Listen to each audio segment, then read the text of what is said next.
दोस्तों, ईडो exam life में आप सभी का स्वागत है। आज हम लोग एडिटोरिया के सेट नंबर 3 का डिस्कशन करेंगे। तो चलिए बिना देर किए क्वेश्चन डिस्कशन करते हैं। ठीक है। झारखंड राज्य का विभाजन से पूर्व बिहार में लोकसभा तथा राज्यसभा के सीट की संख्या क्रमशः कितना थी? झारखंड राज्य के विभाजन से पहले के पूछ रहा है। तो उस समय लोकसभा और राज्यसभा के सीट टोटल कितने थी? ये थी लोकसभा के 54 और राज्यसभा के 52। आगे देखते हैं। बिहार में अब तक कुल कितने बार राष्ट्रपति शासन लागू किया गया है? बिहार में टोटल अभी तक कितने बार राष्ट्रपति शासन लागू हुआ है? 8 बार हुआ है। आगे चलते हैं।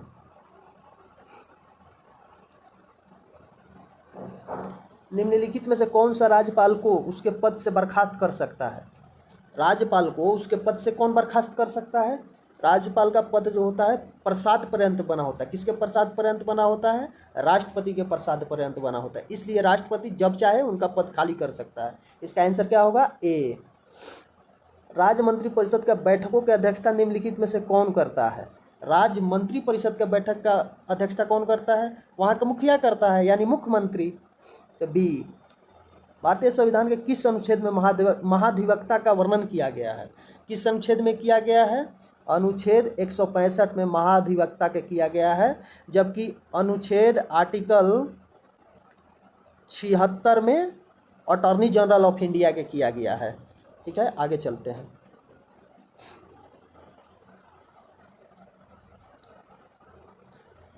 कोई विधेयक धन विधेयक है या नहीं, इसका निर्णय निम्नलिखित में से कौन करता है? कोई भी विधेयक धन विधेयक है या नहीं, इसका निर्णय कौन करता है? इसका निर्णय कौन करता है? इसका निर्णय विधानसभा के अध्यक्ष करता है कि धन विधेयक है या नहीं है। निम्नलिखित में से कौन व्यक्ति बिहार के मुख्यमंत्री पद पर सबसे कम समय तक रहे हैं? सबसे कम समय तक बिहार के मुख्यमंत्री कौन रहे हैं पद पर? सतीश प्रसाद सिन्हा। दिए गए विकल्पों में से सबसे कम जिला वाला प्रमंडल कौन है? कौन सी प्रमंडल है जिसमें सबसे कम जिला है? सबसे बड़ी प्रमंडल कौन है? सबसे छोटी प्रमंडल कौन है? ये पूछ रहा है। तो इसमें सबसे कम प्रमंडल वाला भागलपुर है, क्योंकि उसमें 3 ही जिला आता है। भागलपुर आता है, कटिहार आता है और नीचे का एक आता है पूर्णिया। आगे चलते हैं।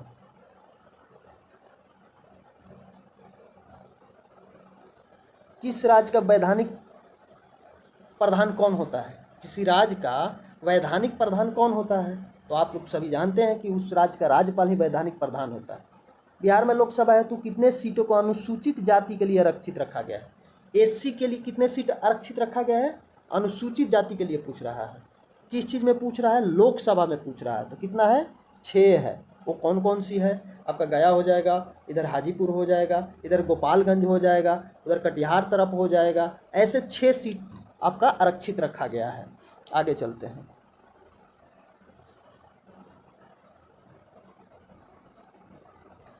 उर्दू भाषा के दूसरी भाषा के रूप में मान्यता देने वाला भारत का पहला राज्य कौन बना था?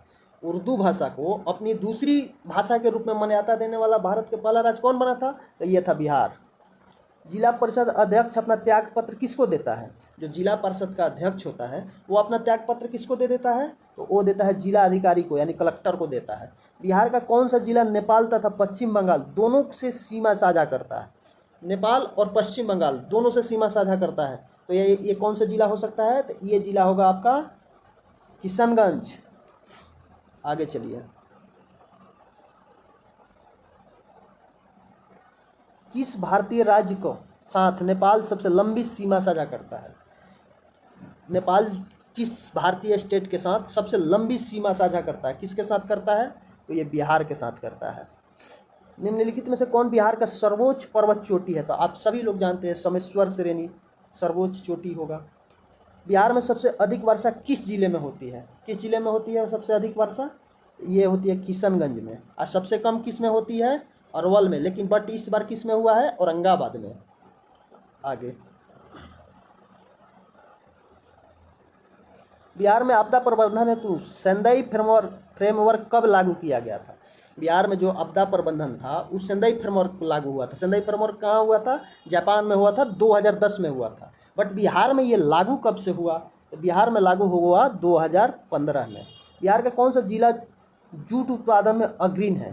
जूट के उत्पादन में बिहार में कौन सा जिला है जो सबसे अग्रणी है? तो आप जानते हैं पूर्णिया, और पूर्णिया में ही जूट पार्क भी खोला गया है। गंगा के दक्षिणी भाग के मैदान में कौन सी मिट्टी प्रमुख रूप से पाई जाती है? गंगा के दक्षिणी भाग के मैदान में कौन सी मिट्टी प्रमुख रूप से पाई जाती है? तो ये कैवाल मिट्टी होती है, यानी काली मिट्टी। कर्मनाशा नदी बिहार के किस स्थान पर गंगा नदी से मिलती है? तो आप सभी लोग जानते हैं कि चौसा के पास ये मिलती है गंगा में। ठीक है, आगे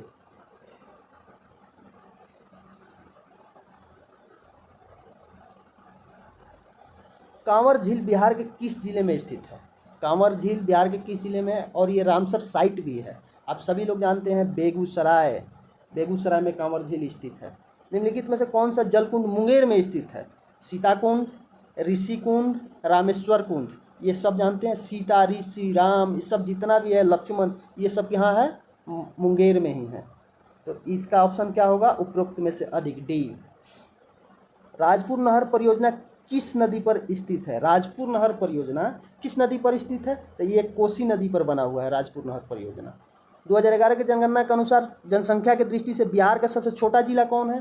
तो सबसे छोटा जिला बिहार के कौन सी है? जनसंख्या की दृष्टि से पूछ रहा है, तो शेखपुरा में सबसे छोटा डिस्ट्रिक्ट है, क्योंकि वहाँ जनसंख्या सबसे कम है। आगे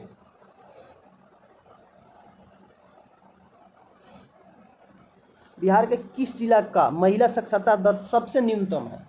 महिला साक्षरता दर किस जिला में सबसे न्यूनतम है, ये पूछ रहा है। तो ये आपका सबसे सहरसा में कम है, महिला साक्षरता दर सहरसा में, और पुरुष साक्षरता दर पूर्णिया में।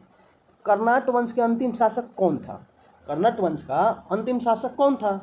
ये था हरि सिंह देव। निम्नलिखित में से पाल शासक की राजधानी मुंगेर में थी?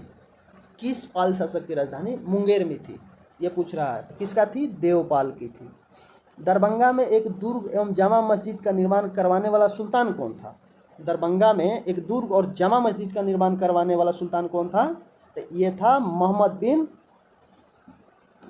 बिन तुगलक। कौन था?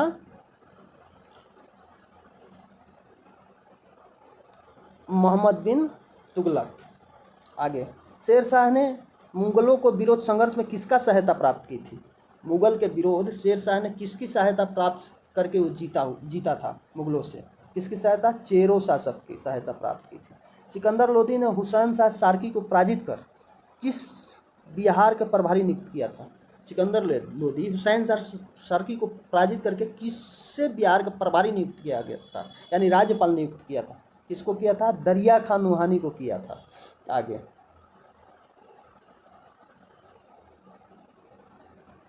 चौसा के युद्ध में शेर शाह ने हुमायूं को कब पराजित किया? चौसा के युद्ध में शेर शाह ने हुमायूं को कब पराजित किया था? ये किया था 26 जून 1539 को। शेर शाह के प्रशासनिक प्रयोगशाला था, कहाँ पर था शेर शाह के प्रशासनिक प्रयोगशाला? ये सासाराम में था। आगे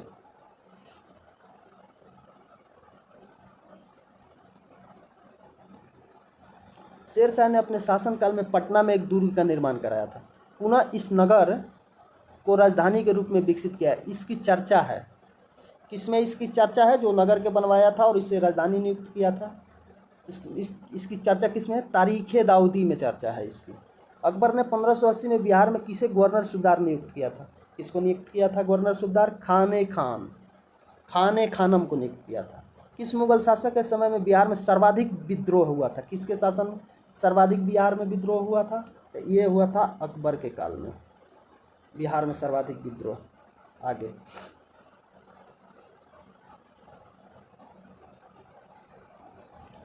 सिख धर्म का प्रवर्तन गुरु नानक देव ने निम्नलिखित में बिहार के किस क्षेत्र का भ्रमण किया था? सिख धर्म का प्रवर्तक गुरु नानक देव ने बिहार के किस क्षेत्र में भ्रमण किया था? किस क्षेत्र में भ्रमण किया था? मुंगेर, राजगीर, भागलपुर, सभी जगह किया था, इसलिए उपरोक्त में से अधिक। मुगल शासक फर्रुख सियर ने अंग्रेजों को बिहार एवं बंगाल में व्यापार करने के लिए किस वर्ष स्वतंत्रता प्रदान की थी? कब की थी? फर्रुख सियर ने कब की थी स्वतंत्रता प्राप्त? 1717 का फरमान आप जानते हैं, 1717 में किया था। किस मुगल शासक के शासनकाल में अंग्रेजों ने पटना में अपनी फैक्ट्री स्थापित की थी? किस मुगल शासक के शासनकाल में? तो उस समय का शासक कौन था? शाहजहां। उसी समय अंग्रेज ने अपना फैक्ट्री स्थापित की थी। आगे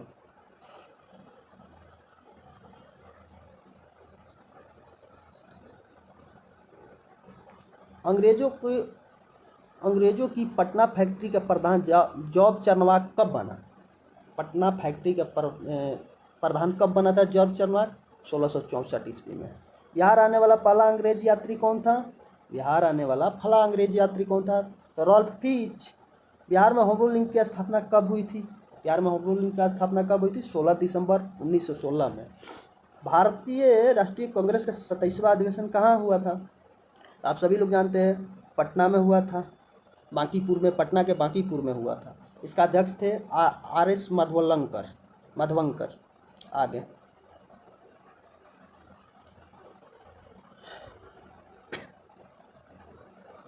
मुजफ्फरपुर बम कांड 1908 में किसे फांसी की सजा हुई थी? किसकी फांसी की सजा हुई थी मुजफ्फरपुर बम कांड में? खुदीराम बोस को फांसी की सजा हुई थी, जबकि प्रफुल्ल चाकी खुद को वहीं गोली मार लिया था। चंपारण में कृषि के स्थिति के जांच के लिए निम्नलिखित जांच समिति के अध्यक्ष कौन थे? चंपारण में जो कृषि जांच के लिए कमेटी बनी थी, नीलोह वाला 3 कट्टिया पद्धति के, उस समिति का अध्यक्ष किसको बनाया गया था? किसको बनाया गया था अध्यक्ष? FG सलाई को बनाया गया था। बिहार आने वाला निम्नलिखित चर्चित विदेशी यात्रियों में सबसे पहली यात्री कौन था? बिहार आने वाला चर्चित यात्रियों में, विदेशी यात्री में सबसे पहली यात्री कौन था?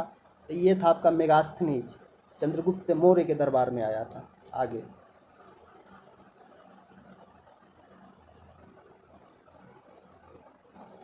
24वें तीर्थंकर महावीर का जन्म कहाँ हुआ था? 24वें तीर्थंकर महावीर का जन्म कुंदग्राम में हुआ था। अशोक का स्तंभ लेखों में निम्नलिखित में से कौन सा बिहार में स्थित है? अशोक की स्तंभ लेख है, उसमें से बिहार में कौन कौन सी स्थित है ये पूछ रहा है। तो कौन कौन सा है? लौरिया अरेराज है, रामपुरवा है, लौरिया नंदनगढ़ है। लौरिया नंदनगढ़ पश्चिमी चंपारण, रामपुरवा पश्चिमी चंपारण, लौरिया अरेराज सब पश्चिमी चंपारण में है। उपरोक्त में से डी। कनिष्क ने पाटलिपुत्र के किस बौद्ध विद्वान को अपने दरबार में आश्रय दिया? कनिष्क के पाटलिपुत्र के किस बौद्ध विद्वान को अपने दरबार में आश्रय दिया? तो उसको दिया था अशोक घोष को। इन्होंने पाटलिपुत्रा से जीतकर अशोक घोष को ले गया था और उनको अपना राज दरबार में आश्रय दिया था। आगे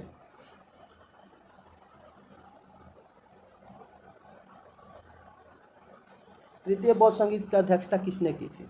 तृतीय बौद्ध संगीत का अध्यक्षता किसने की थी? मोगलीपुत्र टिस्ट ने की थी। चंद्र अशोक के काल में हुआ था। 251 ईसा पूर्व में हुआ था।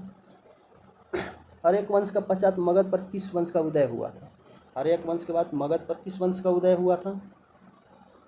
शिशुनाग वंश का उदय हुआ था। दोस्तों, वीडियो को आज यहीं समाप्त करते हैं। अगर आपको ये पसंद आए तो लाइक और सब्सक्राइब कीजिएगा। थैंक यू दोस्तों।